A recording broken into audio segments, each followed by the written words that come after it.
Info Spot 411 YouTube channel, The Late Night Show. All right. Got some cool stuff here to talk about tonight. This will be the last late night show for 2020. Yes, New Year is upon us, just a few days away. Anyway, just going over what I have here on tap for tonight. Oh, welcome. Thank you guys. Thank you for coming. Appreciate it. We're just a few days away from 2021. Yes, we are. Thank you, C. Miller. Thank you. Thank you, everybody. All right. Real quick, I'm just going to go over what I got on tap here for tonight. Thank you, C. Miller, so much. Thank you. Yes, happy holidays to you as well, my friend. Enjoying your prank videos. You're doing well. Very good. First up, this was interesting. I was thinking of some different topics to talk about. And I read this book a while back called Don't Call Me Fake by Dr. D. David Schultz. His real name is just David Schultz. Any rate, as I have in the description, I'm going to take us back in time to the 1980s when the wrestling business, at the time was called WWF, World Wrestling Federation. Now it's WWDE, World Wrestling Entertainment, when the business was exposed for being fixed. And they used to keep it a secret. And there was a major incident where this wrestler slapped John Stossel, who was a reporter with ABC News 2020. And they still run that show, I believe, 2020. Anyway, I want to talk about this incident and take you back in time when the wrestling business was exposed. So something interesting. My friend talk. Oh, okay. Thank you. Thank you. Now I haven't been on the YouTube platform that much this past week with the Christmas holiday and stuff going on. I will be catching up on a lot of your guys' content and your channels. Appreciate you being here. As well, I'm going to have do a YouTube channel review of my own channel for 2020. I'm not going to go over every video and live broadcast I did, but I'm going to go over about close to half of them and just talk about some insight on it, some things I learned, and as well as like ideas that I got, why I did the video, my live broadcast, different things on my channel. So I'm going to go over that as kind of a yearly review on my channel. I got a nice big packet here I printed up on some of my different videos and stuff I've done on my YouTube channel this past year. I'm going to go over that, like I say, and give you a little like inside information, which I'm sure you guys will find interesting. And then to wrap up the show tonight, I have social distance surfacing. Anyway, these people dress up as Santa Claus and they go surfing for this event in Florida. Now it's referred to as the social distance surfacing Santa event that took place in Florida. It was pretty cool. In my description box, I got the video link. These guys dressed up as Santa Claus and they're out on the surfboard and why they did it. A couple other fun things I have here too. A customer leaves a little over $2,000 tip at a Florida restaurant. There's this challenge that's going around, the 2020 challenge, pay it forward challenge. So anyway, a customer left $2,000 or $2,020, which is 2020 tip at a Florida restaurant. And I'll get into the news story, why this customer did it and what happened with this tip. Really nice. It was really nice. This was interesting. Came across a new world record. A man swims 662 feet underwater only on one breath. Yep. Another Guinness World Record.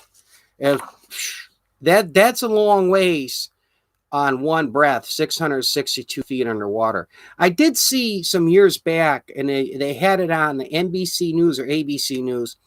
A guy set a record for holding his breath and going down the deepest in water. It was hundreds of feet.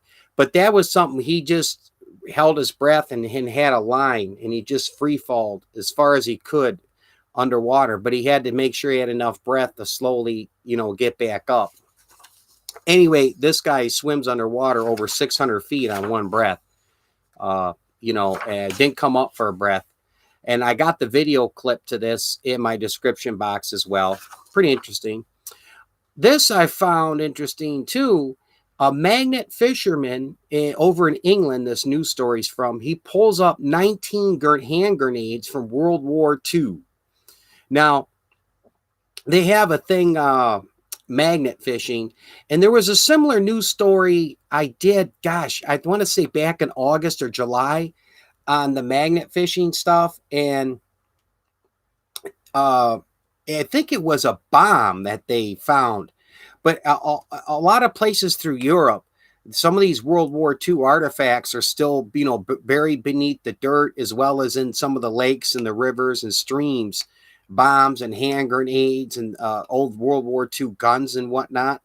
So anyway, I got a picture of it. It's not the best, but we'll talk about it. I think that'll wrap it up. And then, oh, no, I got one more story here.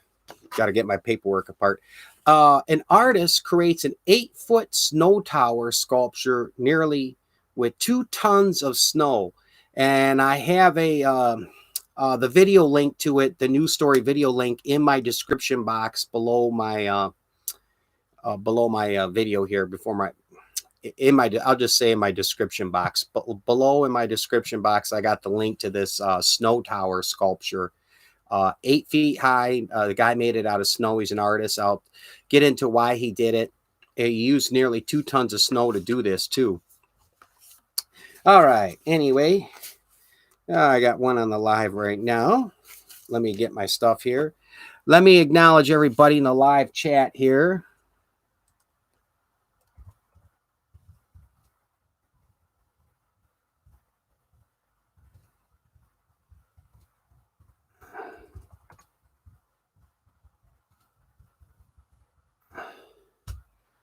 All right. Oh, thank you for coming, my friend from the Philippines. Thank you so much. Just getting a sip of Mountain Dew. I'm going to get into my first news story here, as well as we'll be networking tonight. So I'm going to, before I get into everything, I'll pull up your channels and post them in the live chat.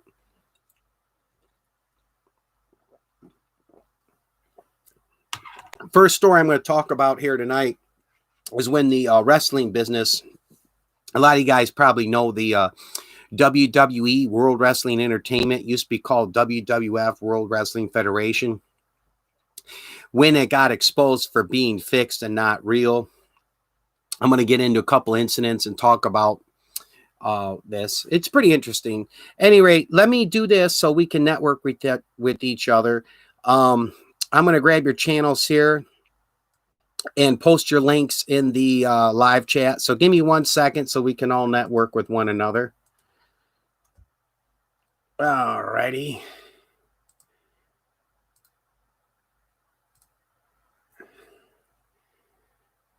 Okay, just takes me a few seconds to pull up your channel and put it in the chat here. All right, I got one here. C. Miller TV. Let me get you.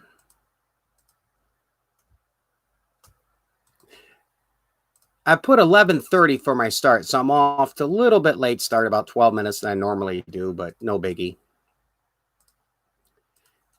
Okay, get another channel drop in here tonight. So if you see someone's channel you don't know here, as always, encourage we network with one another.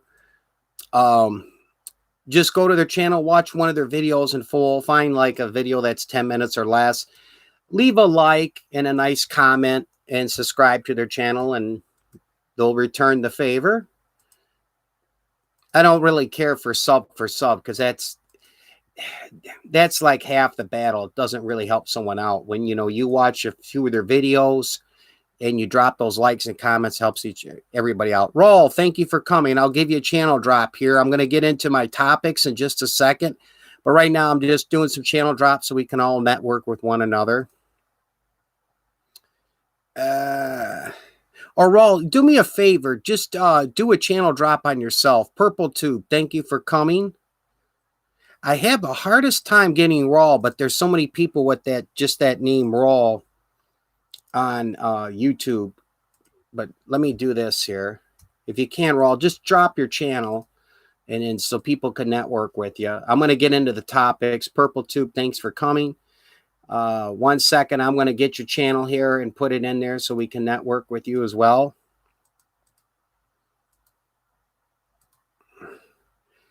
Okay. Who else so I didn't get here? Oh, Seal Broxy. If you're still here, anyway, I'm going to make sure I put you in here. 1 second. Okay, Seal Broxy. Da da da da. Hope everybody's having a terrific weekend. While I'm doing this here real quick, doing these channel drops. Okay, cool, Raul. Thanks. I appreciate that. All right, I think I got everybody who's here so far. Oh, wild animals. I'm sorry, I didn't get you yet. Wild animals. Okay, one more here, and then I'm going to get started, everyone. So hang in there with me. Bear with me 1 minute. One more channel here to do a channel drop.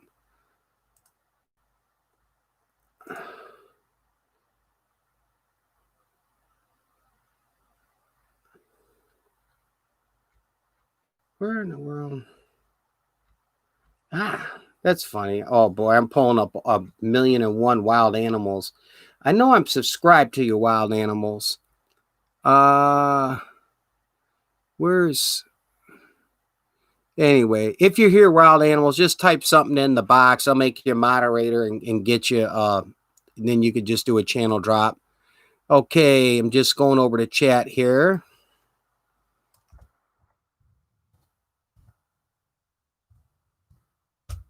All right. Okay, let's get into this. Thank you for being here. I got 2 people still on here. What I want to do is I'm going to take you back to the 1980s. As soon as I get a drink here, wet and whistle.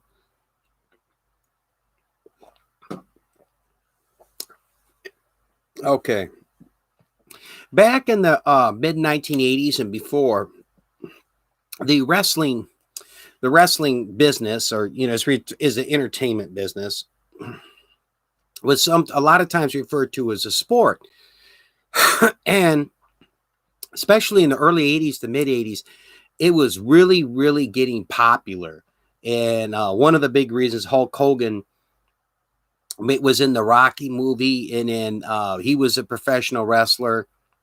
Then Vince McMahon at the time, the WWF, which is WWE now, he got a big deal set with NBC, and they had Saturday night's main event, and they would cancel Saturday Night Live. I think it was like once a month or every other month, and they would run wrestling. And a lot of times the Saturday night's main event, when they ran it, I think it was like October through May, it would get bigger ratings than the Saturday Night Live as far as people watching it. And it was really getting popular. So, and I believe it's still on today. There on ABC, there's a show, 2020. And they do a lot of investigative journalism.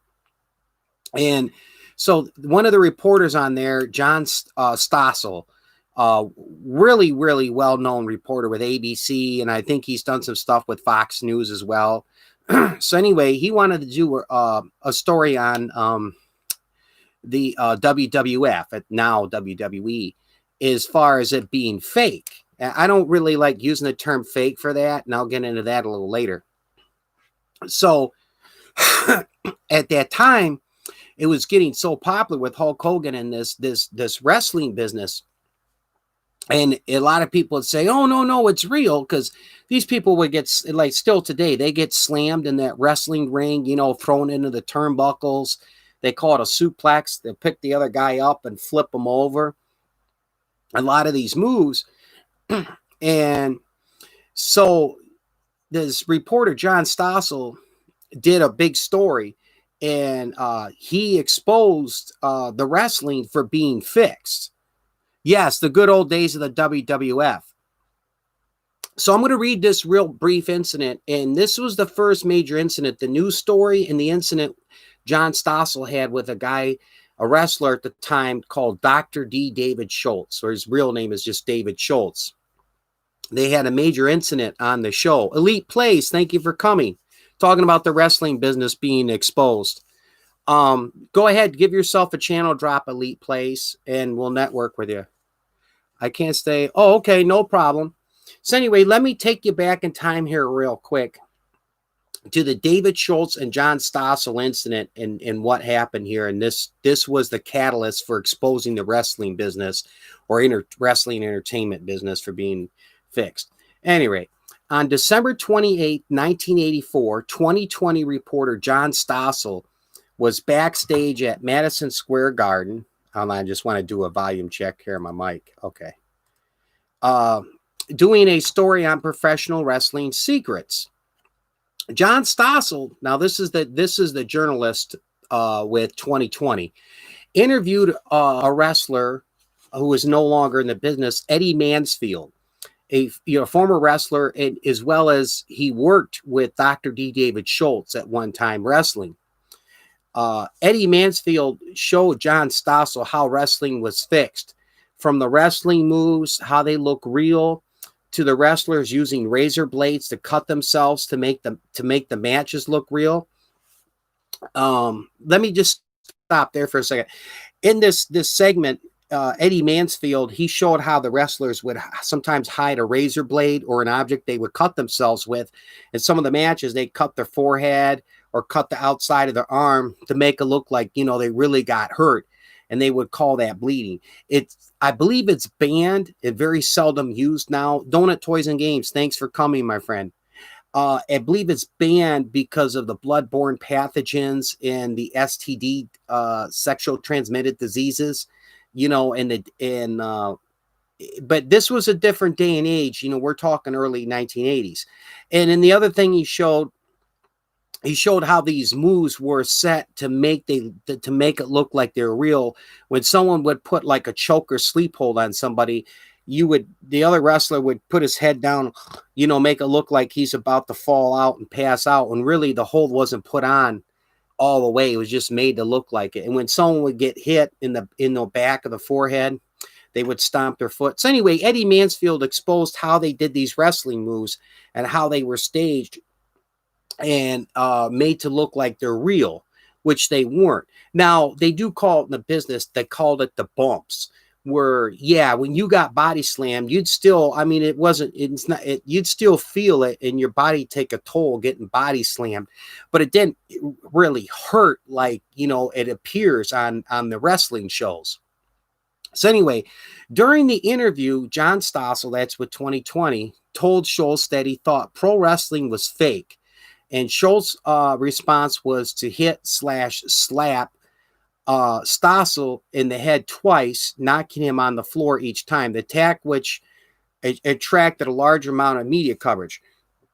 And basically what happened was when Stossel said, "Hey, I'm just going to ask these standard questions." And right before this happened, David Schultz was in the locker room, and at the time, he was still the owner, Vince McMahon Jr. He told David Schultz, he said, "There's a reporter out here with 2020 making a joke out of our business and trying to expose what we do." And his words to David Schultz was, I don't want you to stay in character," meaning your wrestling character, "and blast him and tear his ass up." Now, Vince McMahon says that he meant verbally, talking to him. He didn't encourage any physical contact, but David Schultz didn't take it that way. Now, I have the link to this documentary on David Schultz in my description box. And so what happened was John Stossel says, "Hey," let me just use my pen as an example. He's got the microphone here. John Stossel says, "Hey, I feel that this wrestling is fake." And he put the mic to David Schultz. So Schultz really got angered, and he just had his hands up here like this, and he just took his hand and went, "Bam!" But when he hit/slapped, he slapped John Stossel. He slapped him in the face.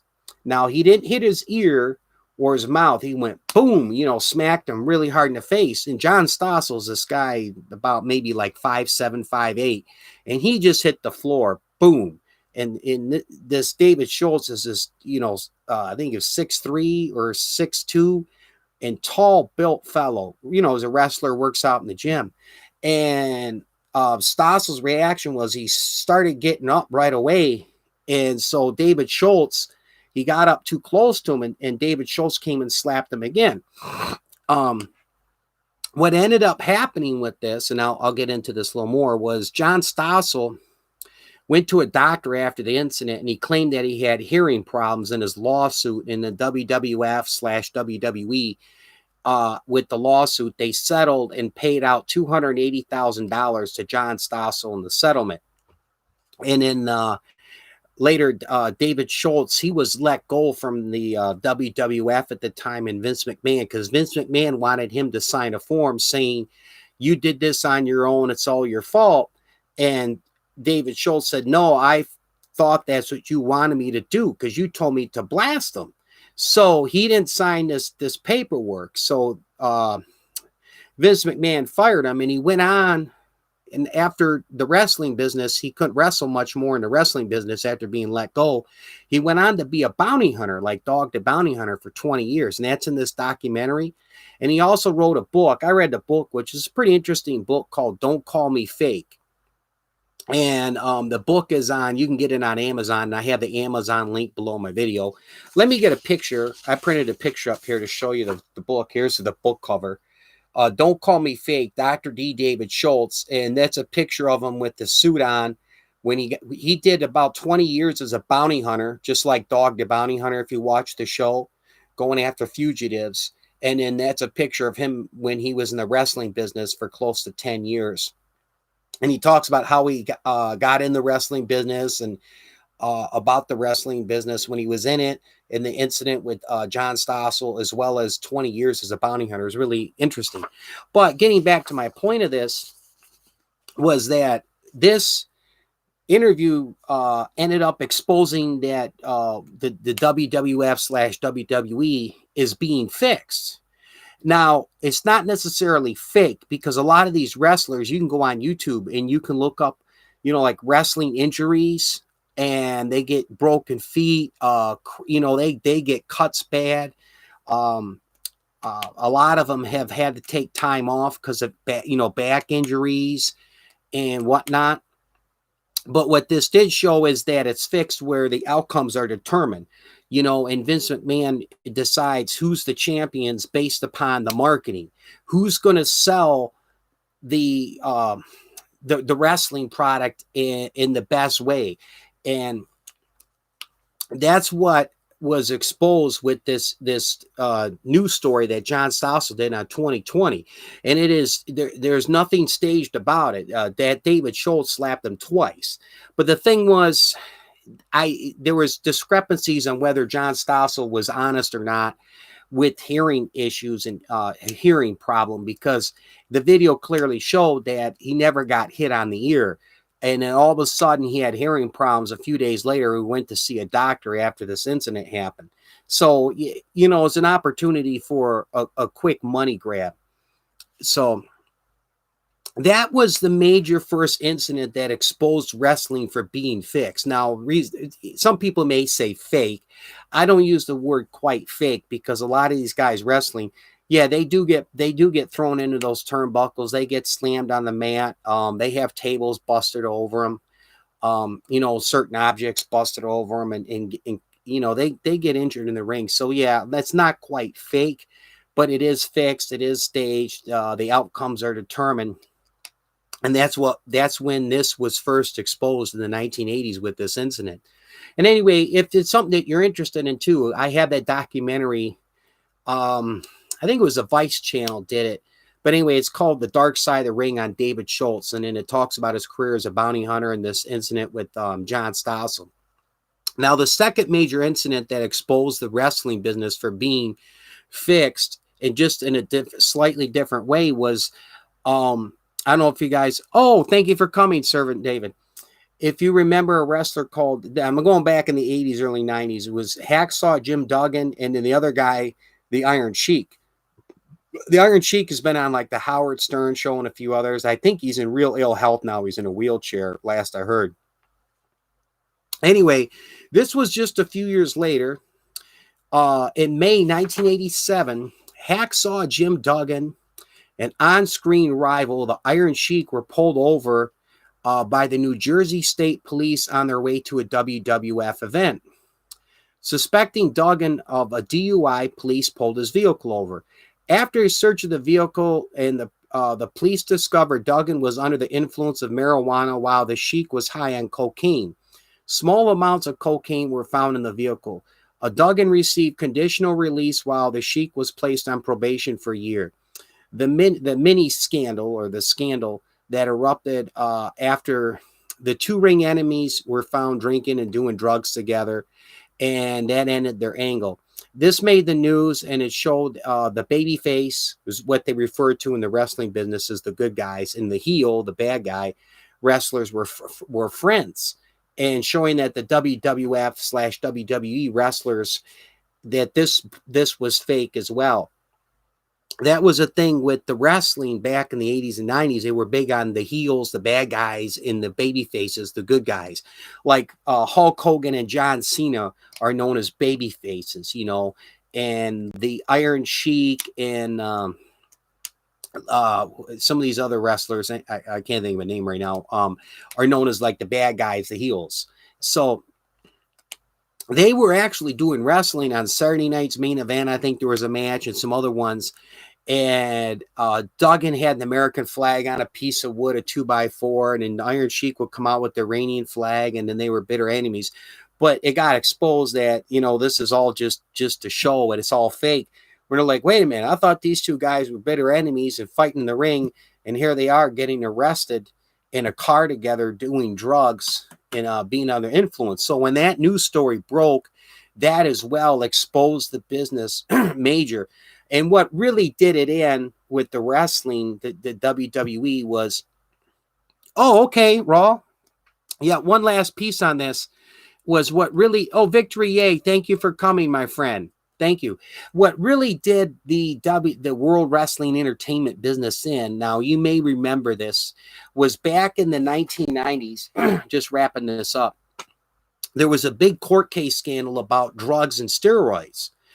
And what happened was, at that time, the WWF was listed in some states as a sport still.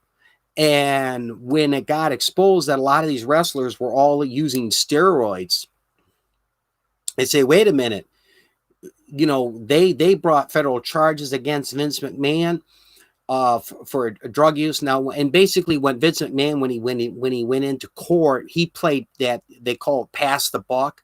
Like, hey, you know, some wrestlers did steroids, you know, I didn't know about it. And we do random drug testing, you know, it's not every month or every year or this or that.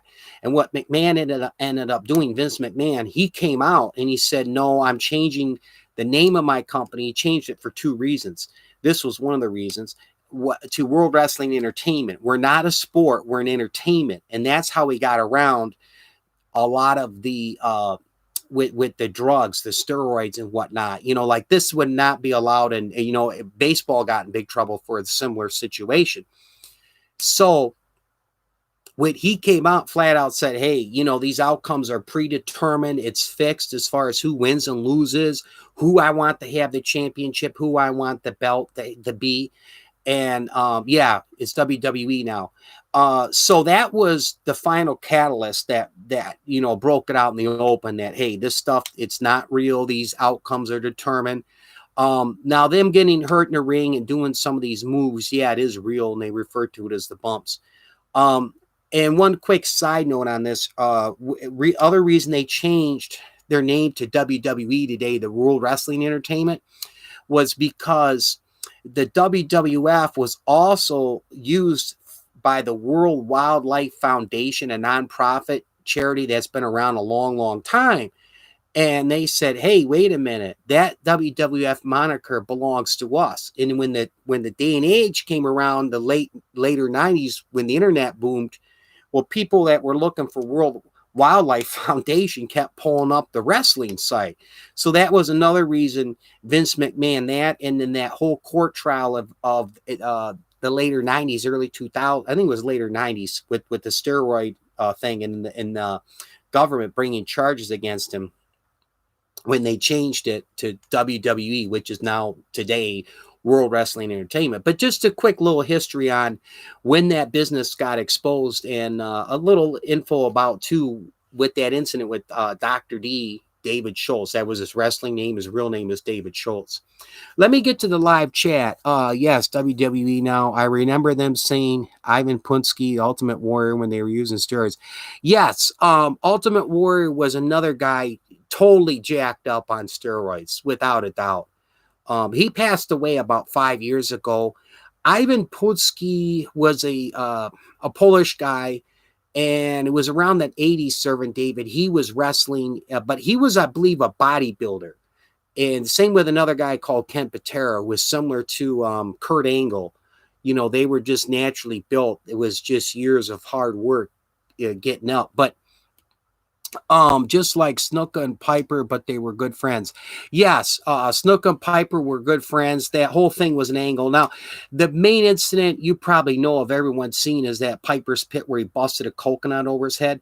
Now, that part was real. He did talk about that, both of them, and that it's on YouTube. He did take a coconut, and he hit it the way he hit so hard on the side of his head, it cracked and broke that coconut in half.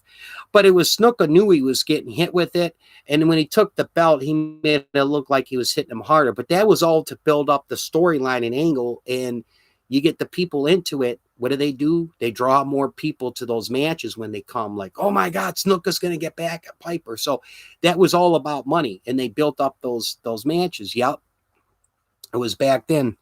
I think what's killed the wrestling, I don't want to say killed, but I'll use the word hurt.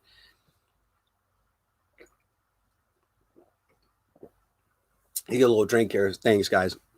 What's hurt the wrestling business today, last July I did a live, and I talked about, I think it was SmackDown. Their ratings were like at an all-time low. And the same thing with that Monday Night Raw wrestling show that McMahon puts on, the WWE, is that in the early mid 90s was when the MMA, the mixed martial arts, and those UFC fighting competitions came on the scene. And by the early 2000s, it's just taken off. And a lot of your younger generation, I'm in my 40s, but a lot of people in their 20s now, they're taking to those mixed martial arts way more than the boxing and the wrestling. And they didn't have that competition back in the 1980s, the wrestling. That's not the only problem they occurred. You know, that's just my own opinion. But it is fact that their ratings are way down, and it's just not doing as well as it used to do. I think that they've done a lousy job with the product itself. It's just a bunch of BS, a lot of talking and drama, and less wrestling and stuff now, when I've seen the SmackDown and the Raw, you know, on TV compared to what it used to be. But anyway, yeah, there's just a little history on that. I wanted to take you back in time and tell you that story. One last time, if you are interested in it, in my description box, I got the documentary on Dr. D. David Schultz, as well as if you're interested in reading that book. I got the book from the library a couple years ago. It was a really great book. Don't Call Me Fake. I have a pic with me, synopsis, Mr. T, and I have one with Bob Backlund. Oh, okay, yes, Mr. T. Before I move on to the next topic, yeah, Mr. T was brought in back, I think it was 1985, the first WrestleMania, and then they brought him in a second WrestleMania, but he got real popular with that show, The A-Team, as well as the Rocky movie he did. And see, he was in that same Rocky movie that Hulk Hogan was in. I think it was Rocky 3, if I'm not mistaken. And they brought him in that WrestleMania, and he just popped. I mean, as far as the fans going crazy. And McMahon at that time was tied in with they call it the Rock and Roll Wrestling Connection. And they worked with MTV, and Cyndi Lauper got involved with it in that first WrestleMania. And what really started WrestleMania, a lot of people don't know this, but you can YouTube it and Google search it. I'll tell you, there was a thing called the War to Settle the Score. And it was on MTV, and it was a match, Piper versus Hogan. And they had some event anyway where Piper busted this picture frame over this guy, and he kicked Cyndi Lauper. And so they had a match on MTV, Hulk Hogan versus Piper. But the whole thing was to set it up and for the WrestleMania event. And at the end of the match, I think they were double teaming or triple teaming Hulk Hogan, and then that Mr. T got involved, and he jumped over out of the first seat, and he got up there, and that set up the WrestleMania thing, and he played a very big role in getting WrestleMania that pop and people watching that match. Hulk Hogan is a real jerk in real life. Before I move on to my next topic, you bring that up, Servant David. This is worth talking about. One of the things that exposed him, and this is true, anybody can fact check me on this, that showed his true colors, was that his son was with another guy, and I think this guy was like in the Marine Corps Army Reserve. Really nice guy, from when I read this news story and heard about it. So anyway, his son got a sports car, and he was careless or reckless driving in the sports car, and he crashed into a tree. So this guy ended up getting like paralyzed because of his son's reckless and careless driving. Basically, he was driving at an excessive speed on a road that was supposed to be like 40, 50 miles an hour, was doing like 100 something on one of these fancy sports cars. But what I'm getting at with Hulk Hogan, when you mentioned him being a jerk in real life, was that they got a phone call. He called his son while he was in jail. Instead of any type of remorse about this kid who was paralyzed and in a coma at the time, because of the actions of Hogan's son, reckless driving, was they recorded a call, and the only concern that Hogan had talking with the son was, hey, no problem. When you get out, I'll get your reality show with the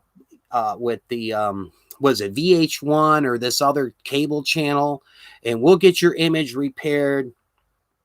We'll take care of this, and then I'll see that you make some good money on this. And then Hogan started, criticizing the kid. Was like, I don't know why he should be getting charged with it, because, it was his choice to get in the car and something, blah, blah, blah. And they heard that and went really, really bad. But I'll tell you one more interesting story as you bring up Hulk Hogan. A lot of people don't know this, but this is going to be a good one here for you. Hogan hurt my feelings years ago. I asked him for an autograph, and he told me no in a very rude, why you can't detail it here. Oh, okay. You know who was similar to like that? I've heard a couple stories, was John Elway. Oh, thanks for coming back, Steve Miller. We're just talking a little bit of wrestling here before I get into my yearly channel review, especially with Hulk Hogan. There are celebrities like that who are very, very rude with autographs. Now, I do understand when someone's a collector and they got, 5 or 6 pictures with them or a bunch of memorabilia, but when someone you could tell is just a true fan and just asking for an autograph. Another idiot I've heard too was Pete Rose. But anyway, this is an interesting story, C. Miller. You're going to want to hear this. Don't go anywhere. Talking about Hulk Hogan real quick. A lot of people don't know this, and it's a true story. He mentioned it on one of his shows. I bet you everybody here, thank you, Victory 8. Everybody here has heard of the George Foreman grill and just how big it is and huge. I think I still have one. Oh, thanks, C. Miller. You're going to like this story, something I'm about to tell you here. So anyway, Hulk Hogan was first approached about doing the George Foreman grill. At the time, they didn't name it the George Foreman grill. It was still in prototype.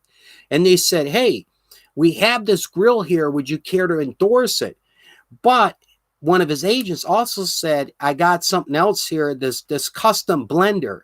Well, Hulk Hogan, when he was doing his wrestling deal in the 1980s, he was big on these shakes. And vitamins. He used to say your prayers and take your vitamins and do this and my little Hulkamaniacs. So he thought that this blender, endorsing his name and calling it like the Hulkster or the Hulk Hogan blender, would do real well. And he's like, well, I'm not too well known for grilling and whatnot. So what happened was the people or company that had this grill, one of the people next on their list was George Foreman. So George Foreman said, yeah, I'll go ahead and endorse this grill. This thing is great. So anyway, Hogan made maybe like, I think it was a few $100,000 on this blender. And still today, George Foreman's making money up the yin yang. I got to keep it clean. I'd use another word, but making money out yin yang for this grill. And that damn George Foreman grill, it still sells and does well. And it's a damn good product, especially like C. Miller lives in, I believe you're in New York area, but if you live in the North, Servant David, you're in the North. I'm here in Detroit. You know, we're not apt to going out barbecuing in the middle of January too often when you got, 5-6 inches of snow coming down and as cold as you know what outside, and it's like 15 degrees. Man, you could put steak, sausages, whatever you want on that Foreman grill, and then it gets a lot of that fat and gristle off it. That thing is great for cooking. But the funny part of the story why I'm bringing this up is that this grill, okay, you're in Queens. Okay, yeah, you're in the cold weather like Detroit. You know what I'm talking about, my man. This Foreman grill, originally Hulk Hogan had an opportunity and a chance to endorse it. It would have been called the Hogan Grill or Hulk Hogan Grill. And Connecticut. Okay, you're in the northern area. You get hit with the snow and the cold weather. Oh yes. And he passed up on it, and he still would be making money out the yin yang today, having the endorsement deal on that. But I thought that was funny, and he even mentioned it in one of his shows I watched years ago. Hogan Knows Best or some documentary, but a little thing. Hogan jargon, my ideal before. Okay. All right, let me take a sip of Mountain Dew. What I got next on tap here. And if you see somebody you don't know, go ahead and network with them. I encourage networking. We help each other out. Go on someone else's channel, watch one of their videos, 10 minutes or less in full, leave a like and a nice comment, subscribe to them. Real quick, I'm going to do for the new year coming up. We're just a few days away from 2021. I'm going to do a 2020 YouTube channel review. I'm not going to go over all my videos, but I'm going to give a little insight on some of my videos and why I did them, as well as some things on my YouTube channel this past year, and talk about it. And if you guys got some questions or comments with it, sure, fire ahead. Go ahead. Blessings to everyone in the chat. Yes, thank you, C. Miller. Get a little Mountain Dew here. As a matter of fact, let me just do a big thank you in here.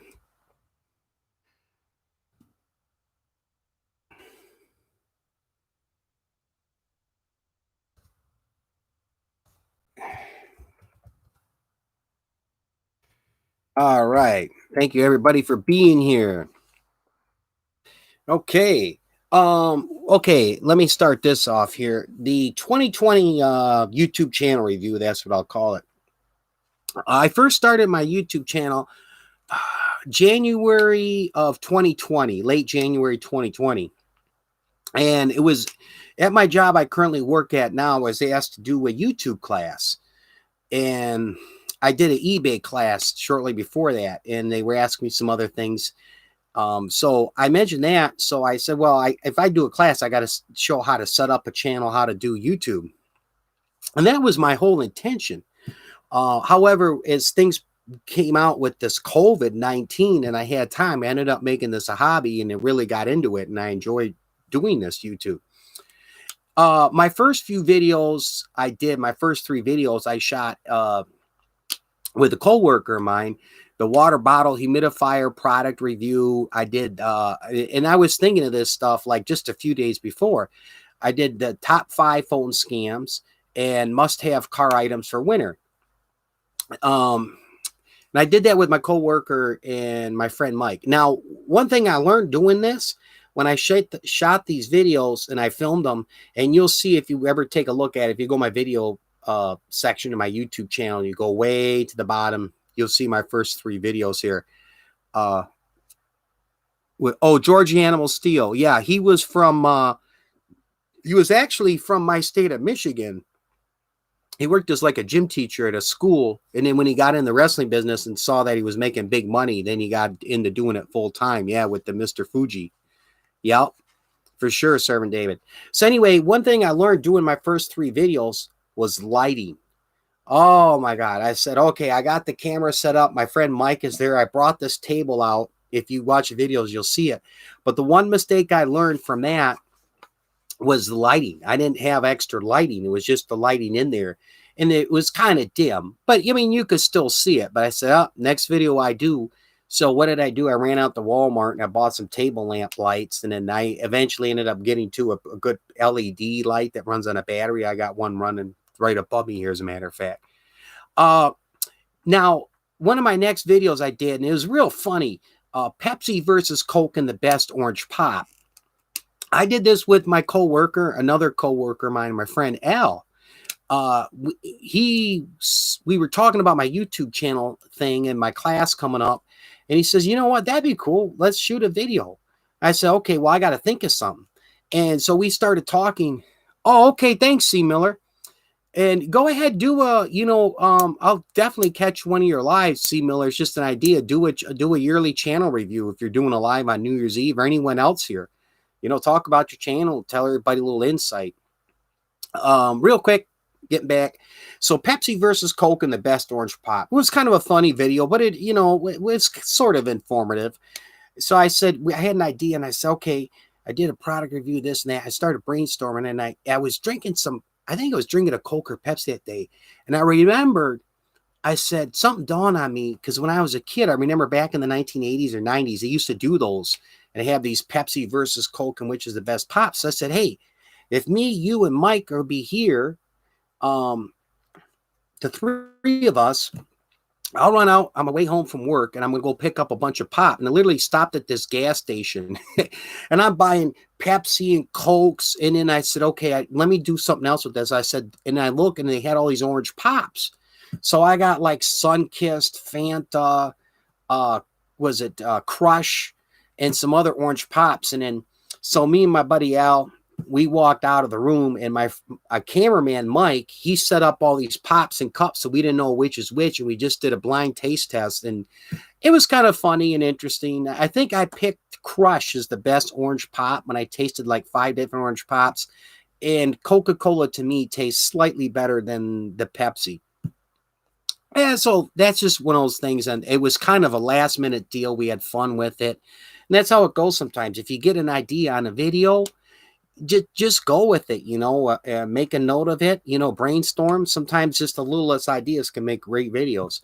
One of my next ones here, this I wanted to talk about because this has done really well for me. I did a video, sneakers from the 1980s, and I got this idea. Oh, thanks, Victory A. I got this idea because I saw a book, and this book was on classic sneakers. And I know people love some of the old Michael Jordans. They're still big today, these Michael Jordan shoes that come out. And any rate, so I said, that would be a great video for me to do. It wouldn't be hard to do, just time consuming. So it took me about 5 days of researching some stuff on Google, as well as some stuff I know, and getting the pictures and putting it together. And I put some music together, and I got that human beatbox thing, I think from the Fat Boys, that clip. I put it in the video to make it 1980-ish. But man, I think I'm close to 1,000 views on it, but I had a lot of people like it. Although the one mistake I made, but I'm not perfect, I forgot to put Puma and Pony in there. People like, man, no Pony shoes or Puma, but I got the Jordan shoes that came out during the 80s from the very first one. And some of the other ones, Kangaroos, that was the one that had the little pockets on the side of the shoe. But yeah, that video did really well for me. What else? I have a few more here more than a few more to talk about. I'm not going to go over all of them. Yes, thank you, Victory A. The Pac-Man heat change mug review and in the Red Bull and vodka video. Now, these were the first 2 videos I did at my friend Paul's house. Paul's a good friend of mine. You'll see me when I do those videos, there's that like little brown wooden table, and then I got the blinds behind me. He has a condo, and we've been friends for 20 years. So I go over his place once a month or every other month, and then I do a lot of my product reviews over there.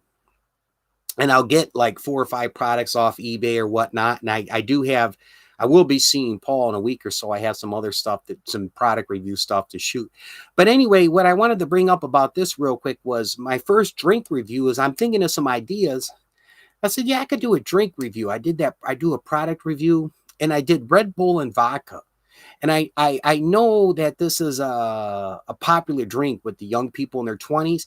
And man, I was amazed. Oh, thank you, C. Miller. Yeah, Review King. Thank you, my friend. Yeah, I like to do different things. I really do. But I gotta say, probably my favorite thing doing on my YouTube channel is product review, especially when it's as seen on TV and seen as it, is it good, is it bad? But just wrapping this part up real quick.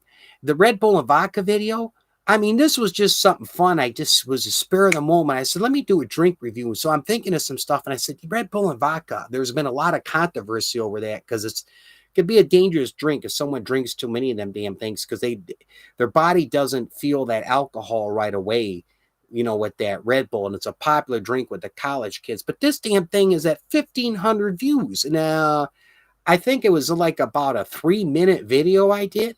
And every time I look at it, every so often I look at it, it keeps growing, and the damn thing does great for me. It was a 3.5-minute video. I said, oh, okay. Well, a lot of people like Red Bull and vodka. And that's one thing, when I saw that grow, that video, that's one thing that made me say, you know what, I'll do some more drink review videos. I don't do them as often, but I'm still going to do drink review videos, from time to time. This was interesting. I want to talk about. I did a video on the Detroit Autorama 2020, and I think took place in towards the end of February, if I'm not mistaken, of 2020. And the long story short, it's at this TCF Center building. It's this huge building, used to be called Cobo in Detroit, Michigan, where they hold like the International Auto Show and other events. And I showed up there with my camera, taking pictures of these classic and custom cars. It was, what sadly happened was just a few weeks after this event, when I think it was mid-March last year, or 2020 is almost last year, that the COVID-19 outbreak happened. And so this building, the TCF Center building, made the news. It was like mid-April. They gutted out that building and made it a triage hospital for the COVID-19 victims back in April, because all the hospitals around Detroit, Michigan, the suburb area and in the city of Detroit were just overrun and not having room for all these COVID patients. And then they brought in the military as well as volunteers. And they took this whole big center building where I shot this video of all these cars. And this thing is massive. This TCF Center building used to be called Cobo Hall. And they put hospital beds in there and the walls and set that up. And they had an overflow of patients, of COVID-19 patients that went in there. And it was just like, I'm thinking to myself, wow, a month before I was just in that building doing this video. And the video is basically, I took a bunch of pictures and I put them together, a montage. But yeah, it's got classic cars, custom cars. So just a little something on that video. What else I have? Oh, the clapper. I did a product review on that clapper product. They were so known for years. That old lady's in bed and she claps her hands and like clap on, clap off. The lamp's on, and it just makes it look so easy. Man, I plugged that thing in, the biggest piece of junk. If you watch the video, you've seen it. I'm sitting there, I'm just shaking my head, and I'm clapping. It was like clap twice, it turns off the first thing, and it'll turn off the second one, it'll turn it back. Man, this damn thing didn't work worth it. You know what? I'm like telling my friend Paul, I said, this thing would drive me crazy. But I found that kind of interesting. That was one that's still well known today, that the clapper. But yeah, don't buy that thing. You watch my video, you'll see. Now, some of the ones that I did like, I remember I did one on called this product, the Night Angel, and it's a really cool thing. They called something else. They sell it at Walmart, and it's a little thing that plugs right over your outlet, and it has LED lights on the bottom, and it's just a sensor with like a battery in it that lasts a couple years. I think it said in the package, but anyway, you just put it over your outlet, and it's like the night lights built in there, and you don't have to cover up one of your outlets with a plug-in night light. This Night Angel. And it was a good product, worked. What was the other one? Oh, sanitizing your hands. I did a video on different things you can use to sanitize your hands. And now this I did was just when this COVID-19, the pandemic started. and the outbreak started happening, and just like a day or two after, was making the news when all these cities were really getting hit with these cases of COVID-19. And so I want to do a video because I knew some information as far as the best course of action, like I said in the video, is soap and water. You know, if you're near a sink and you got soap, you know how to just soap and water, clean your hands, sanitize your hands that way. But what do you do if you're out in your car, you're somewhere and you don't have soap and water with you? A Windex glass cleaner has ammonia in it. That will sanitize your hands, as well as just hand sanitizer. Barbasol, that shave cream, that has a high concentrate of alcohol. That will sanitize your hands. And I also mentioned about those little wipes. They all had those little like antiseptic hand wipes too, to sanitize your hands.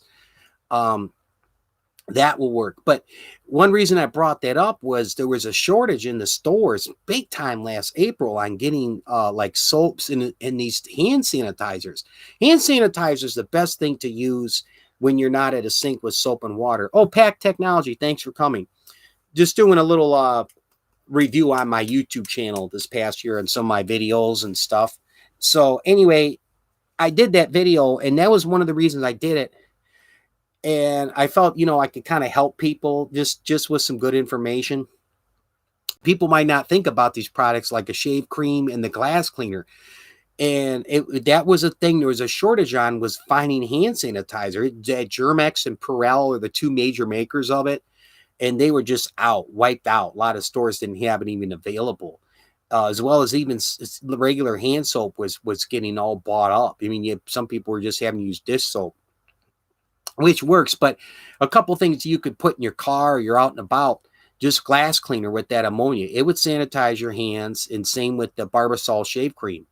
So that was a video I remember doing, and that happened just after the COVID-19 outbreak last March. Oh, I did a product review. I want to make a quick note of this on the tack light. Man, that was probably one of the best damn products for the money I think I ever did this past year. I was that tack light. I think it was like $18 or $19 for two of these tack lights. You'll see in the video, and the thing opens up, and it's like 3 LED lights. It runs off, I think it was 3 AAA batteries, and this thing is bright. It'll light up a whole damn room. And it had magnets on the bottom, so if you're working on your car, it had a little hook, you know, you could use. But I'll swear by that product, that tack light. Another one that hit home with me here, I did this video, was, I think this was later April I did it, was the COVID-19 price gouging. Not only did I read a couple of these news stories on like these clowns that bought up thousands of hand sanitizers across Kentucky and Tennessee, and then we're going online trying to resell this stuff at like, you know, 10 times the retail amount, and I think they were banned from Amazon.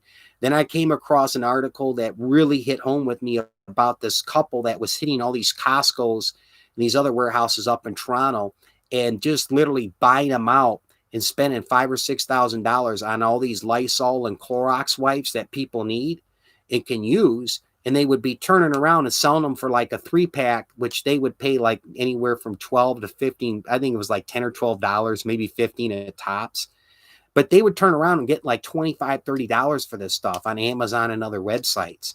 And it was shortly after that the retailers started doing those. And I think some of them still have it in place, limiting how much a customer can buy to prevent this, and saying, hey, one customer could buy up to 2 packs of Lysol or Clorox wipes. And then the other thing I found out, because I'm big on eBay, was the price gougers were out big time. I exposed a few of them, especially those face masks. Some of the people still had, you know, face masks and some other products that they were price gouging on eBay. So I exposed that with the video, and that's something that I was kind of passionate about. I think it did fairly well, but it was more than how many views I got with it, was the feedback. A lot of people really were like, wow, I didn't know this was going on. I'm so glad I watched your video. And that, you know, that made it all worthwhile to me. Now, something similar I did shortly after this, I did a YouTube marketing scam video, and I used as an example, I think a hair dryer. And what happened with this video, where I got the idea for it, this YouTube marketing scam video, I think that's, let me see. Yeah, YouTube marketing scam is called. I did this video was I was watching a lady, and she did sort of, what was it? She was used to be on my channel, and she would support my videos, and I'd watch her stuff. But she would talk about different beauty products and some like shopping deals and whatnot. But anyway, she talked about somebody who sent her this like curling iron product and said, "Hey, you could have this for free. All I ask is, can you do a video on it?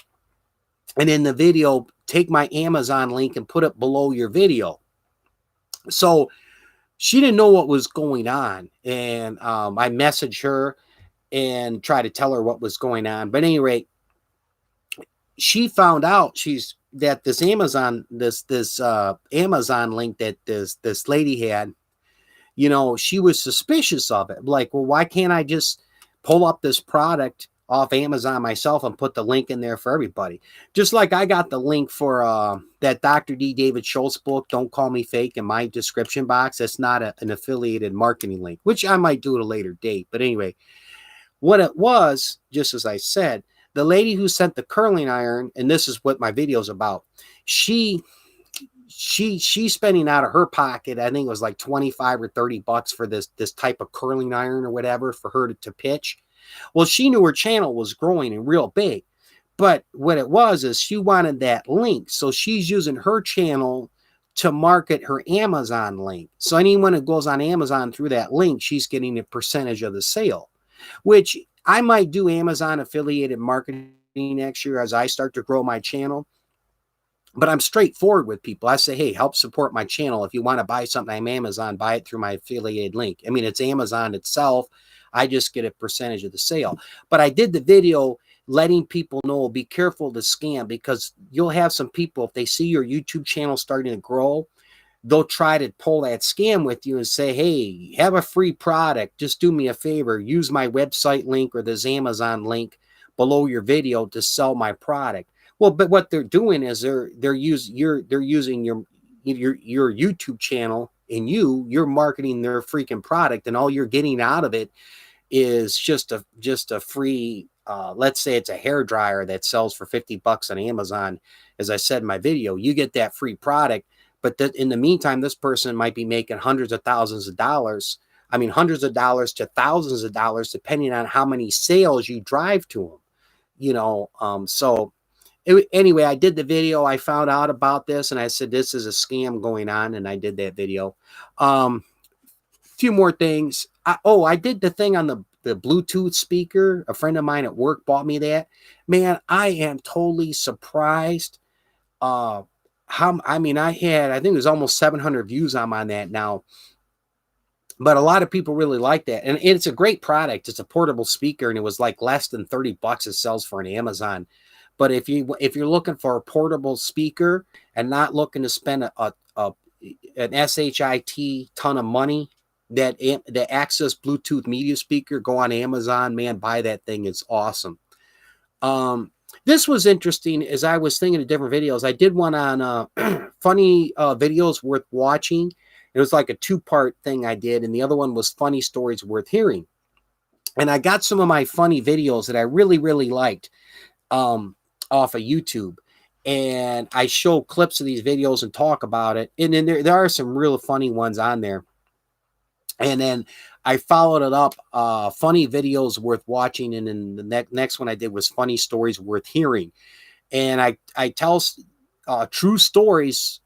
As I sat down, I think for like 5 days of funny stories I remember in my lifetime. You know, I'm in my 40s, and I did the video, and it did well as far as a lot of people liked it. But yeah, that's a good one worth watching. My funny stories worth hearing video, and the videos too. That was an idea I came up with. Another one I had was first date red flags. I enjoyed doing this. Reason I bring this up is I've said this a few times on my live.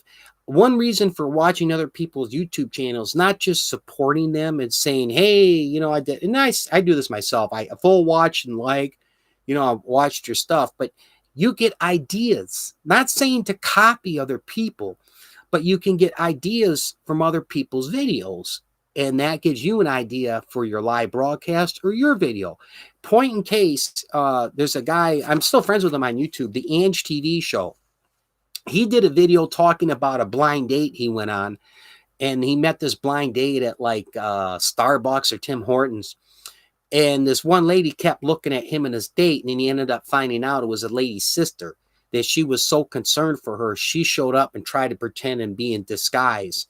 And he finally caught on to what was going on later. And he had the funny story about this blind date. And then it made me think when I was watching video, I said, you know, that's something I've talked to with my friends before about red flags and stuff to look out for in a first date.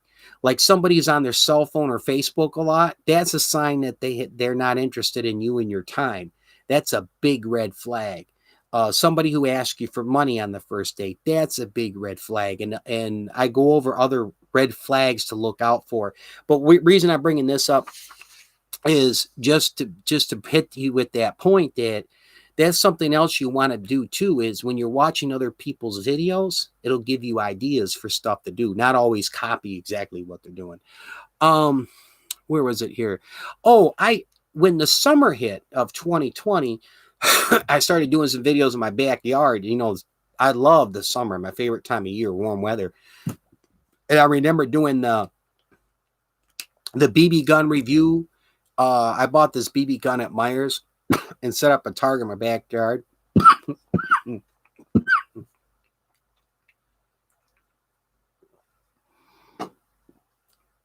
Wet the whistle. All the talking. Thank you. Anyway, as I was thinking of ideas, I said, that'd be an idea. I'm walking to the store looking at stuff.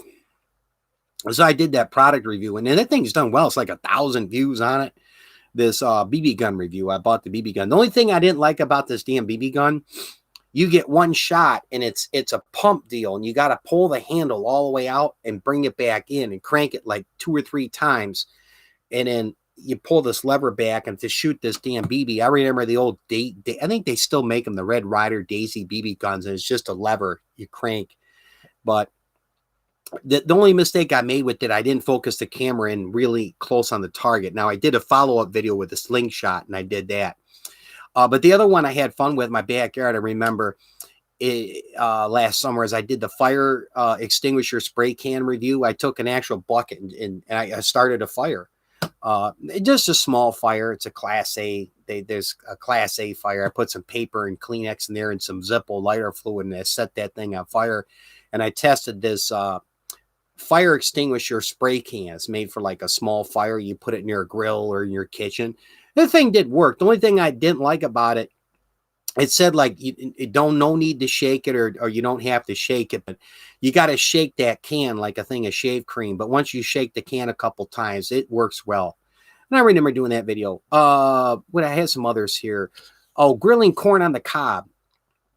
I really was thinking, I don't want to get too much into doing like cooking videos. It's not my niche really, in mukbang stuff. But once in a while I'll veer off. But I said, you know, I have a way of grilling corn on the cob. A friend of mine showed me years ago. A lot of people don't know or haven't done it this way.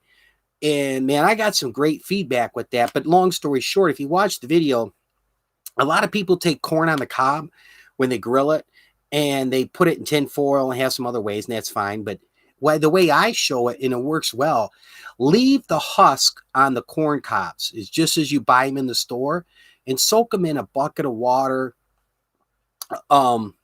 and for about like 15 minutes to half hour.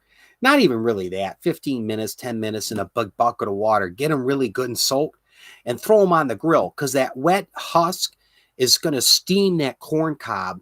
And when the corn cobs starts to get real black all the way around it, and you turn it, rotate it, it's ready. And then you just hold it with a rag and just pull the burnt corn off the husk. When you peel that husk, you peel all the husk off. And man, and the corn cobs taste great doing it this way. A lot of people don't know. And that's the way I was shown how to grill corn on the cob. And I really enjoy doing that video. And I've had some people contact me and say, yeah, I grilled corn on the cob that way. Came out great. Okay, almost there. Last summer, again, I did 3 videos, car dealership browsing, and I mean, I love cars and automotive. I just started not too long ago an automotive playlist. But anyway, I had the idea, and what I wanted to do different in this approach, there's a thousand, I should say maybe probably a million and one different car videos on YouTube, you know, especially current cars for sale. But I said, I want to do a video where I could take the person, my thought process on this, my car dealership browsing videos. I did part 1, 2, and 3.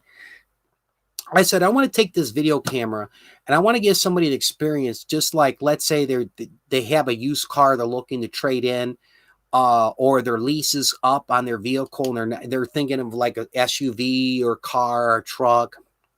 And I want to give it the non-sales pitch experience. Like they're actually on a Sunday afternoon, late Saturday afternoon, no salespeople walking through the dealership, looking at the different cars and that. And that's what I did. I took that video camera and I said, hey, you know, here's the 2020 GMC Sierra. This is the sticker price on it, miles per gallon. I would bring the camera up to the window, look inside the vehicle, showing the inside of it, and do a nice slow walk around the vehicle. But I wanted to give that experience where, you know, someone could actually just go on my video and be like, yeah, I'm thinking of a GMC Sierra, or I'm thinking of possibly a Ford F-150, maybe a Dodge Ram, or the Toyota Tundra. Let's say it's a pickup deal. You can go through those videos of mine, and I got the price and the information there, as well as a really nice look at the vehicle. And I enjoyed doing it, and I got some good feedback on it, but that's what I wanted to do. And I felt that I accomplished it with the car dealership browsing. The only thing I wanted to make sure when I did that video is I didn't want to go during business hours, and the salespeople, they're trying to make sales and do business. And I don't want to waste their time, them coming out and explaining what I'm doing a video for. So I did those on Sundays, and I did them after the dealerships were closed, and showed up and walked around. But anyway, that was why I did it, and it went well, and I enjoyed doing it. I'll probably do it again next year in the summer when the warm weather comes, just like car dealership browsing 2021, you know, now that the newer models are out. Okay, almost done. One thing I did find out as I was doing my channel, as I started watching a lot of people do live broadcasts, was like, hey, in order to get my channel monetized, I got to pick up watch hours big time. And so I said, one of the ways I got to get into that is doing live broadcasts. So I started out my very first live broadcast, July of 2020. It was late night networking. And I think the first 3 I called late night networking. Then I just went to, as I currently now call it, the late night show, because networking is part of it. But I just don't want mine broadcast to be like, oh, hey, C. Miller's here, Servant David's here. Make sure you connect with Victory Yay. And Victory Yay, make sure you connect with my friend Pack Technology. You know, make sure you dance with so-and-so, meaning like, you subscribe to their channel and whatnot. I encourage genuine networking. But I wanted to be more on topics and news stories and us have a general conversation. So I ended up switching it to just the late night show. I did a little bit of the trivia. A couple issues I had with that was sometimes I get a big turnout. You know, I have 10 or 12 people, and then that'll go fine. I can do trivia. Then I had I went off on one kid. I haven't seen him in a long time, but I caught him cheating on the thing. So I haven't done the trivia thing in a while, but yeah, I had to pick up watch hours. And then 2, to me, I still like doing it, is it's a way of engagement, you know, with the subscribers and my friends here on YouTube. I don't do my live broadcasts as often. I think I do it like pretty much now, like every other week, twice a month, I do a live broadcast. But I started that out, and those are some reasons why I started out doing my live broadcast like I do now last July. One of the most memorable ones I want to say I had this year, live broadcast, was I did one I called the morning show. I did a July 30th, 2020. I did the morning show live broadcast, and I showed the rocket launch where NASA sent the rocket that's going to Mars, and it's going to land on Mars. I think it's February 1st or 2nd or 3rd. It was something like that. It's supposed to reach Mars. But I was able to record. I recorded the rocket launch, and I put it on my TV, and I talked about not only they're going to have another rover on Mars, NASA sent in a drone. But I really remember that, and it was a fun show. I did, and that's probably one of my most memorable ones. Okay, almost here, done. Drink reviews. One of my favorites I did I think it was last July or August. I did the Coconut Sky vodka review. Man, that was great. That Coconut Sky vodka. Wow, did that taste good? I enjoyed doing that a lot. I mean, that was one I remember. Um, One of the other things I note here on my live streams, I have one I did last August. It was called Midnight Chat. And what happened with this, it was not something planned on. I was going to do a late night show, and I had this game, which I ended up doing a video in October on this casino game. And I kept having issues with this app to get the casino game and stream it on my YouTube live. And I was going to bring people in, and we were going to do the slots and card games and whatnot, interactive, and stream it. And then I went live like 2 or 3 times, and people were coming on, and I was having to cancel it because it wasn't working. So I said, well, I got all these people probably like, what's going on? I see Ed's going live.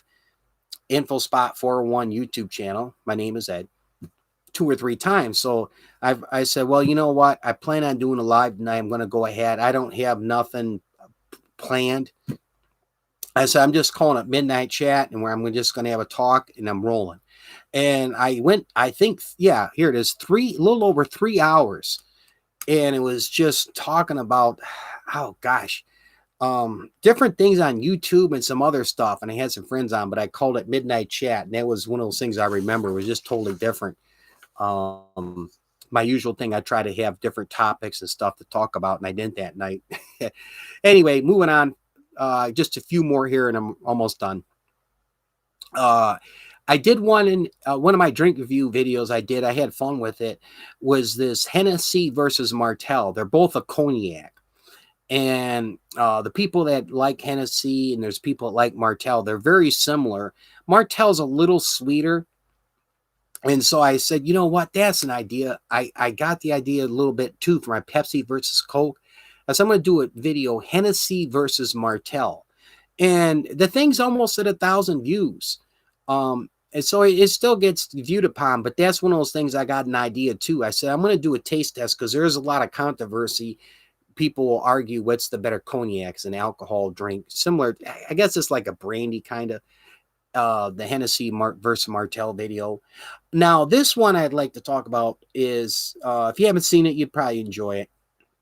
I did a video, Bad Drivers, last August. I think it was towards the end of August. I started filming this project, what was it, around July 20th or 15th, and I did it to like about August 20th. It was a little over a month. And what I did is I set the camera up in my car on my way to work, my way home from work, when I was going places. I had the tripod, and I set that up with my camera. And it took a while.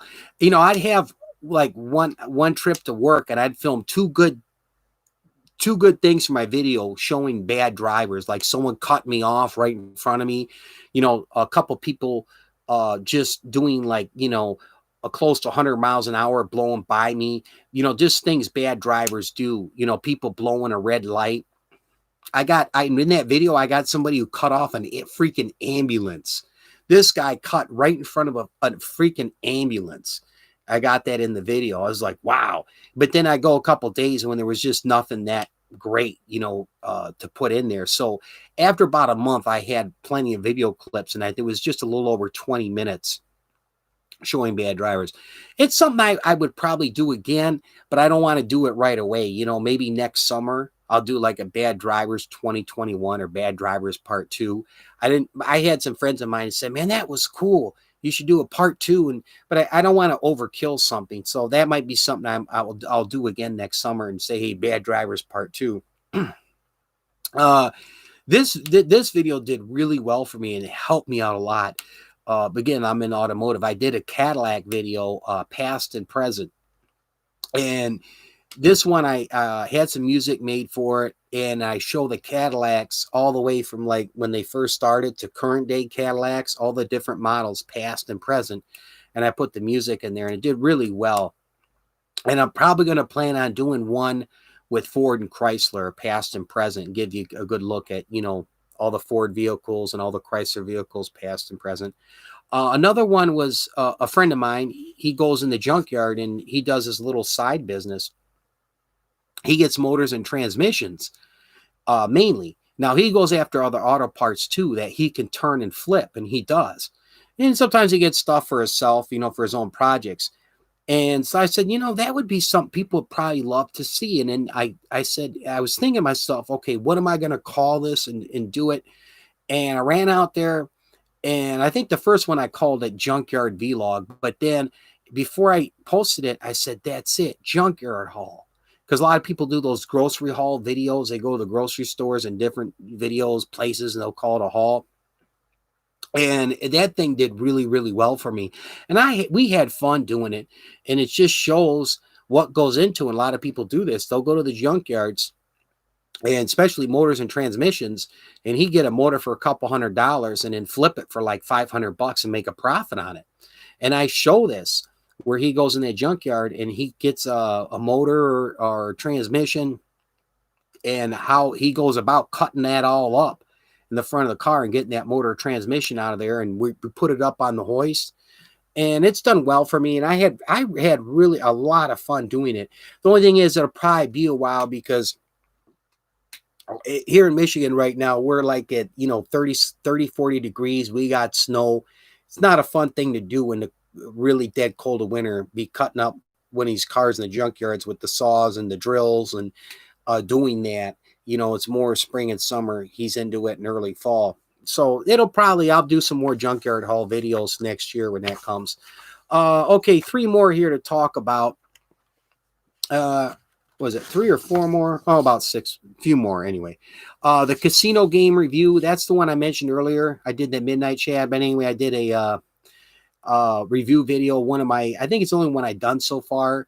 I know gaming's real big. I got some of my YouTube friends. Victory Yay, for example, does the basketball games on his channel, and as well as talking about basketball. I finally did a gaming review, that casino game.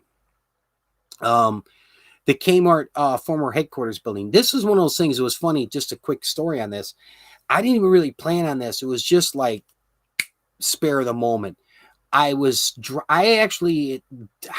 maybe about like 20 minutes from the city of Troy, not Detroit, but this Troy, in the city of Troy, where the Kmart headquarters building is at, former headquarters building. And so I drove by it, and I thought for a second, I said, you know what? That damn thing's there. They don't have fencing up all around it. I said, this is something that make a good video. This building's been abandoned. I think they shut that thing down officially like in 2006 or 7. And so I got home, thought about it, and I grabbed my tripod, my camera. I drove back. I parked at the mall across the street from the Kmart building. Hold on, get a sip here. And so I show up there, and I talked a little bit about the history of Kmart briefly, and show the disarray that was in this building. And it was some of those things people relate to because they remember Kmart's. And there's some other videos on there where people have actually gone in that place. I would not do it because the place has black mold and asbestos in it. It's been vacant and not taken care of. Let alone you can get arrested. You just, because the building's abandoned doesn't mean you have a right to just walk in there and start shooting a video. So anyway, it was just an idea I thought about as I'm driving by. I said, that would be a good video, and what made it interesting too was I walked around and it had some windows and stuff vandalized in that building, and just how the shape it was in and wasn't taken care of. And then, but the architecture of that building too, where the stairwells are and how they did the windows and all that, I thought that was kind of cool. And then I found one window there. They still had the Kmart stuff on it. Said like Kmart Associates entrance only. And then I talked a little bit about the history of it. It was the building, it was a few years before it closed. Michael Moore, he was a documentary filmmaker. He did that movie Bowling for Columbine. There was an anti-gun movie. But anyway, he showed up at Kmart's there. and they filmed the scene in the movie in the main entrance, the main lobby entrance of it, and in the just outside the main entrance. And I stood right where they filmed that section of the movie. Then I found out later they did a remake of that movie Red Dawn, I think in 2010 or 11, and they filmed the scene inside that Kmart headquarters building. So that was something interesting. Another one I enjoyed doing not just too long ago was that Dixieland flea market. I've been out there a few times, and I'm thinking of different places I can go, videos. I said, the Dixieland flea market. They got all kinds of antiques and collectibles out there. And I talked about this in a previous live a few weeks last month or 2 months ago. Was one guy, everything was going fine there. One guy was a little hesitant. I filmed those Star Trek toys, and he was like getting real nervous. But one guy all of a sudden started getting mad at me. He's like, "Oh, what are you doing? What are you doing?"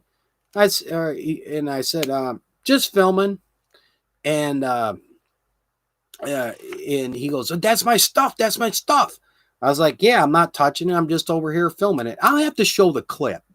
And then I'll put the guy's face, and I could care less. I'm not going to monetize it. But anyway, I was like, why is this guy going crazy? This is my Dixieland flea market video. Now, I don't have this clip in there, but I will show it. I promise. I'm going to have to bring this clip out. I still got it saved. It was only like 40 seconds. But what dawned on me, what he was doing, why he didn't want me filming his SHIT, he had some Gucci stuff, Timberland boots, and there was some, I think, Donna Karan, New York, the DKNY stuff.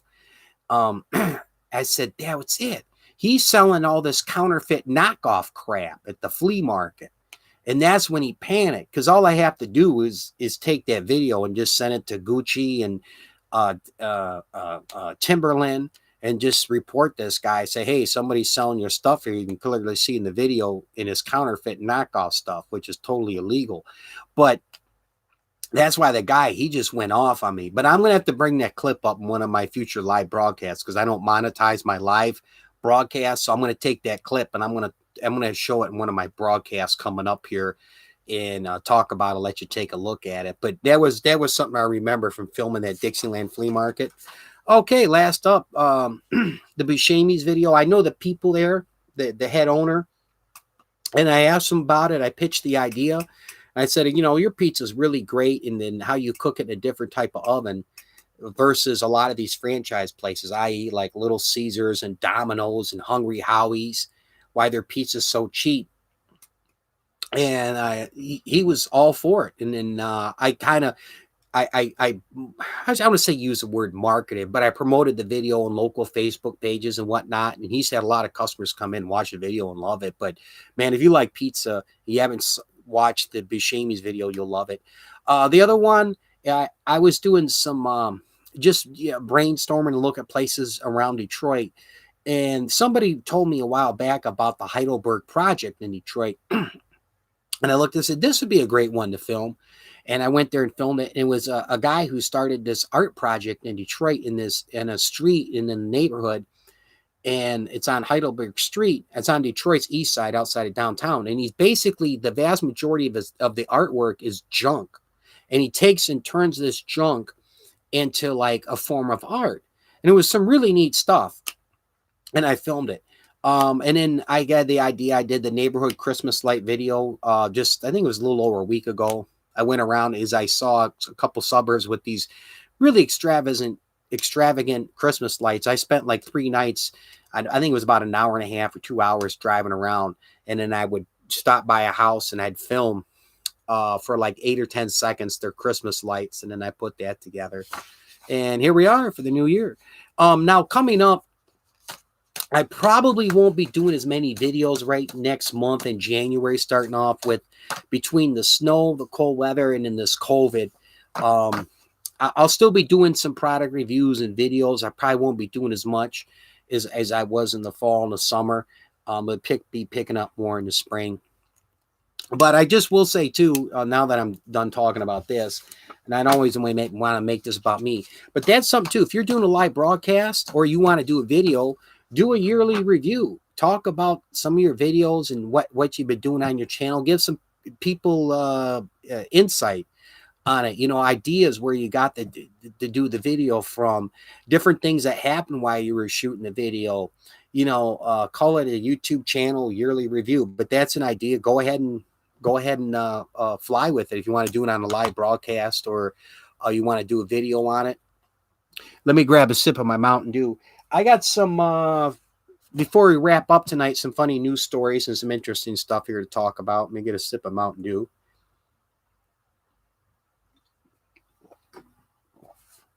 Let me put a big thank you in the message board here. All you guys and gals.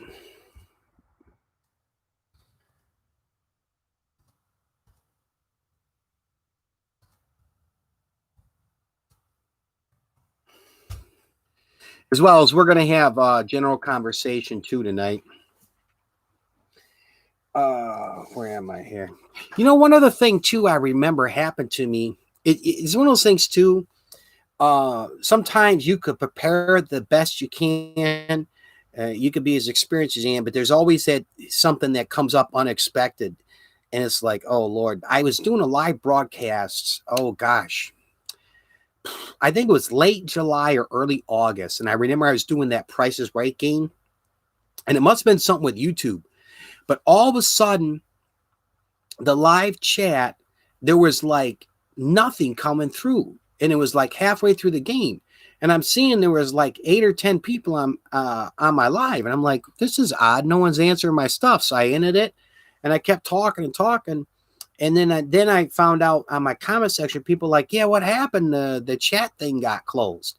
But I don't know. It must have been some technical issue with YouTube. But sometimes you have, what I'm getting at is you have those things that are unexpected, whether you're doing a video shoot, or a live broadcast. What are you going to do? Your internet cuts out and stuff. So, hey, that happens to us as well. What do I have up here? Oh, this is kind of cool. I came across this. Socially distanced surfing Santas take to the waves in Florida. There's a group of people in Florida that dress up as Santa Claus and they go surfing. Now, this was December 24th. This is the 11th annual Surfing Santa event in Florida and went ahead Thursday with smaller than usual numbers, which, okay, because the COVID-19 safety protocol.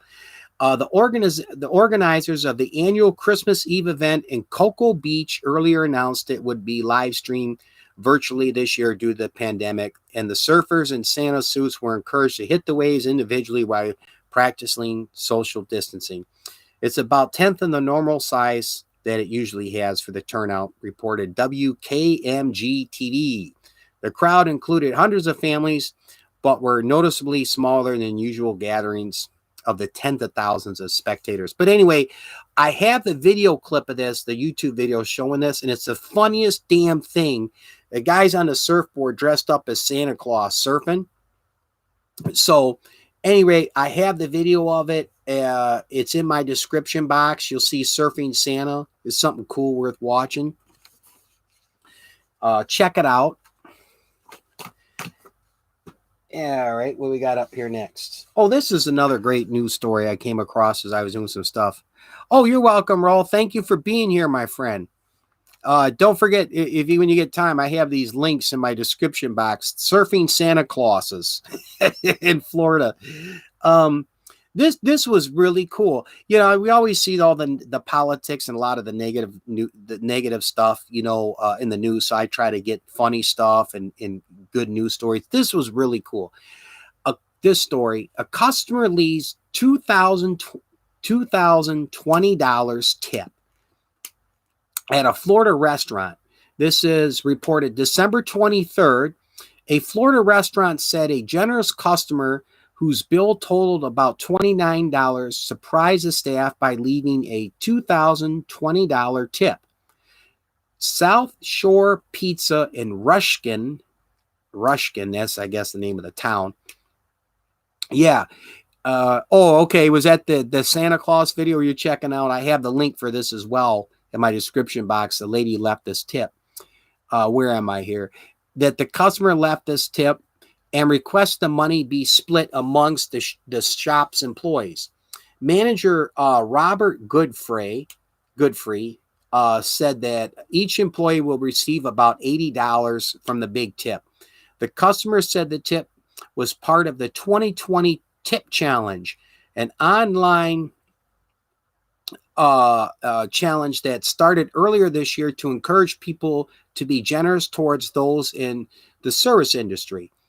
And this is knowing that everything that's going on with the pandemic, it was really good feeling that there's some good in the world, that they would go out of their way to choose our establishment. This is pizzeria place to do the challenge. Goodfrey said he's the manager of South Shore Pizzeria. That, you know, the lady walked in and did this, but I thought that was really nice. So the ladies, you know, she chose a small little business to leave a 2,000, that's i.e. 2020 tip, but just a little over $2,000 tip for these employees at this pizzeria restaurant. And they probably don't. The one kid I saw in the news story, he's real young and really appreciative of an extra $80, you know, all of them. So they probably worked their tails off, and you know, that extra money helps out with gas or maybe some Christmas shopping and whatnot. That was really nice of her. Yeah, it's nice. You know, some people really do some cool things. I got the news story in my description box on it.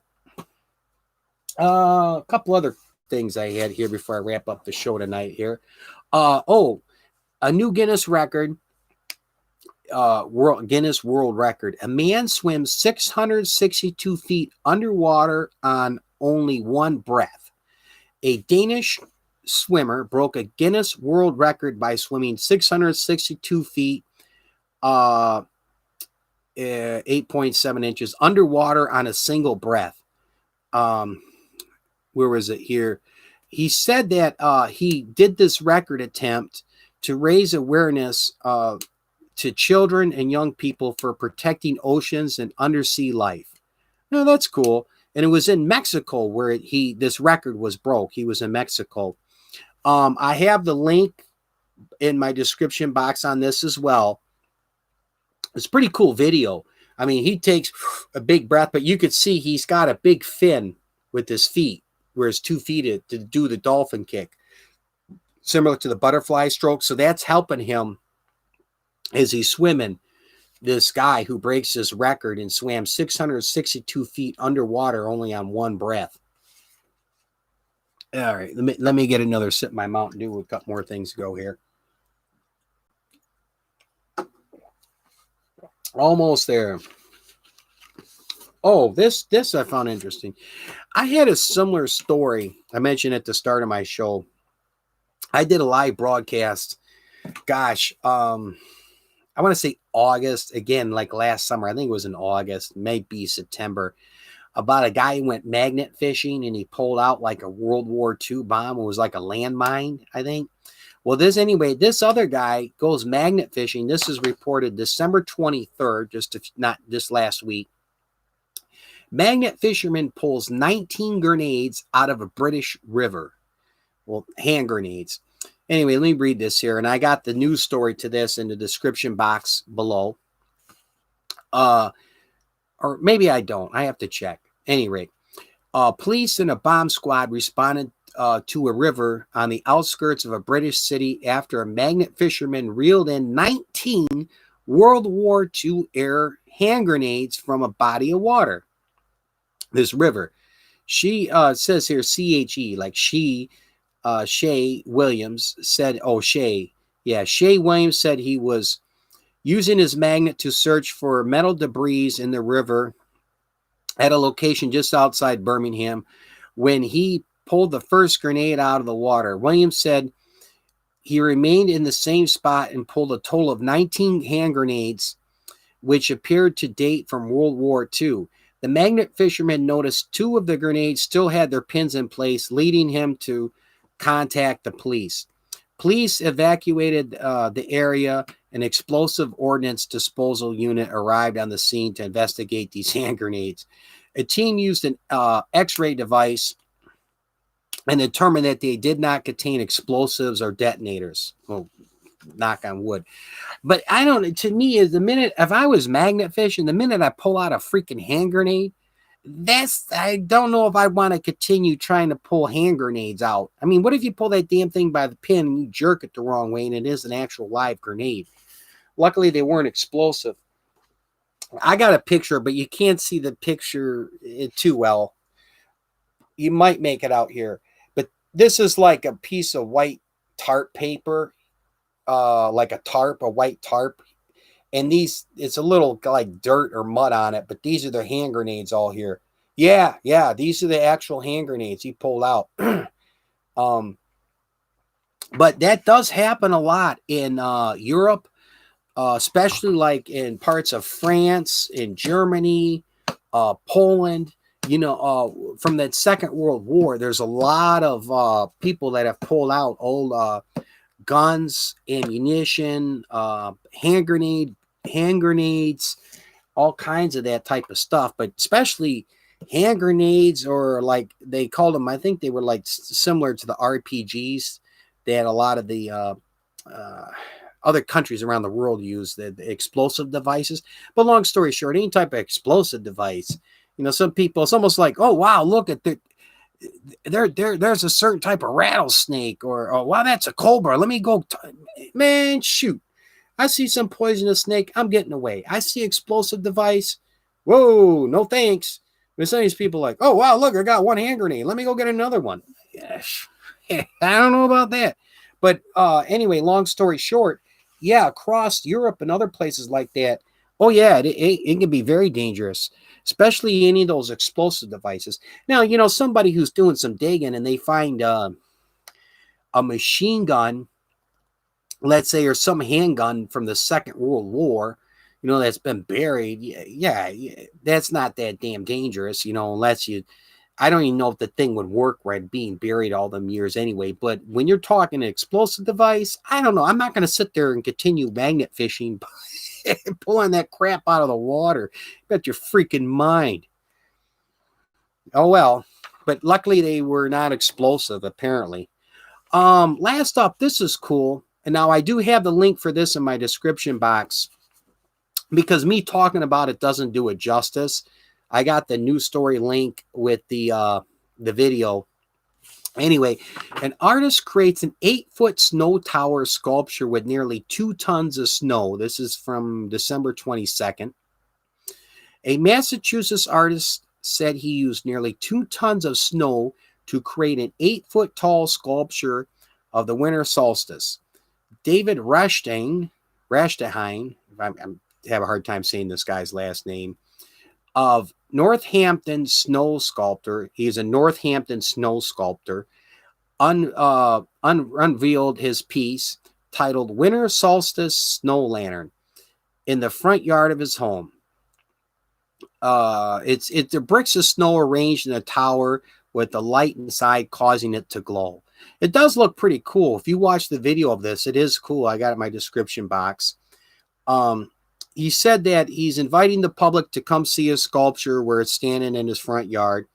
And it says here, he's been sculpting snow for 20 years, but his main passion is introducing the winter arts to other people and getting people excited about winter and playing in their yards, he said to WWLP TV. So, yeah, it is pretty cool. I have in my description box again, the link to this artist that created this 8-foot snow tower, and he puts a light in it.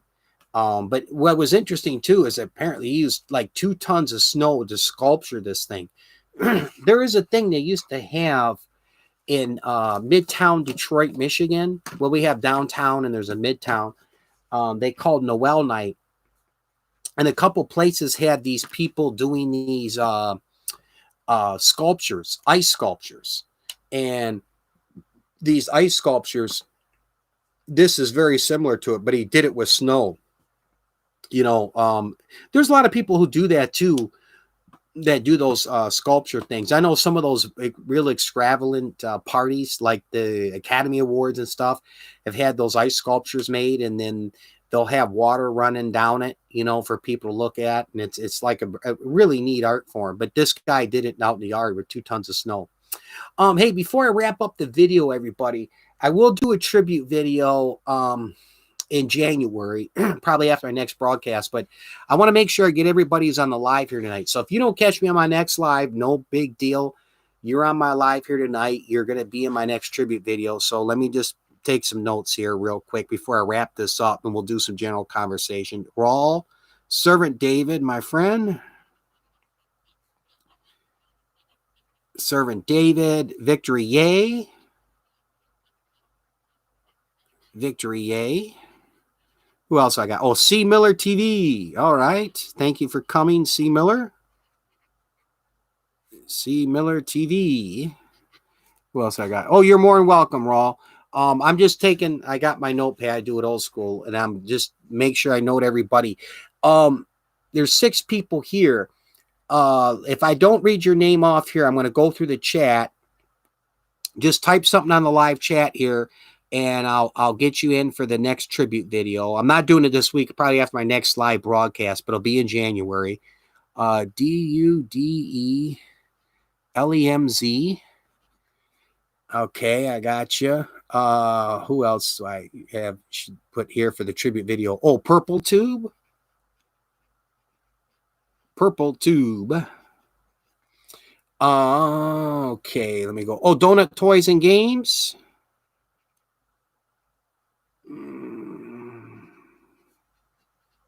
Donut Toys and Games. I'll get you in the next tribute video. Purple Tube. Oh, okay. OKIE. OKIE. Oh, you do the mukbang videos. ASMR. Who else did I have? Oh, if you're still here, Seal Broxy. Let me get you in here. Wild Animals.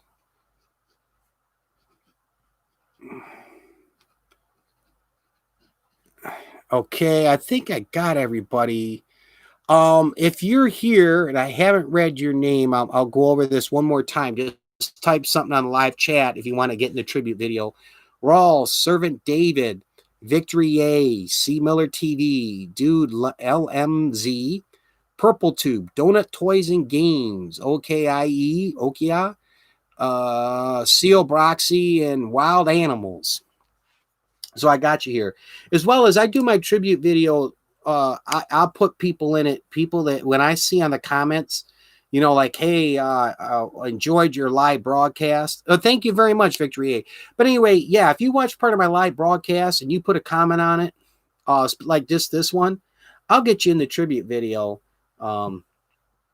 as well. And people that come and watch my channel a lot in my videos, I'm going to get you in there as well. I know I don't catch everybody's live broadcasts as well. A lot of times I play catch up, you know. Like I think I missed Victory Yay last night. I'm going to get caught up on your stuff. This past week I haven't been on YouTube as much. So, but definitely, and when you come on here, I'm going to get you. Oh, Pack Technology. I'm sorry. I almost forgot about you. One more. PAX Technology. TECH. Get you in the tribute video. So anyway, yeah, you come on, comment on my videos a lot. Regularly support my channel. You know, might not always be up late at night, catch my live. No biggie. I'll get you in the tribute video. But definitely anyone comes on here. Oh yes, you too, Victory A. Thank you so much for being here. I do appreciate it. And I'm gonna get caught up on your stuff tonight as well. I don't know if you're still doing a live broadcast. I'll probably be wrapped up here in 20 minutes. I'll catch you if you are. If you're not, I'll catch you tomorrow night after the football game, which usually I know you do your live broadcast late too. My light's about dead up here. That's why it's getting a little darker and dimmer. This light up here runs on a battery, but I'm in the show. Anyway, I'll have some general conversation. Does anybody have a question or something they might want to... They want my opinion on or something they might want to talk about, go ahead. We got, I always do general conversation, you know, talk about stuff. And as well, before I wrap this up, my email address is infospot411. It's all together, no space or gaps, at yahoo.com. You can always send me an email if you have a suggestion about a topic you'd like me to talk about, or you got a question for me, you know, or anything you want private as well. You can hit me up there. I check the email address at least once a week, sometimes twice a week. Feel free to hit me up there. Well, with that being said, I don't see anything in the live chat right now about anything anybody wants to talk about or wants to ask me. I'll wrap it up here, and I'm going to wish everybody a happy 2021 coming up. We're just a few days away from the new year. Yes, we are. And thank you for being here. So with that, as I like to say, stay safe and enjoy life, everybody.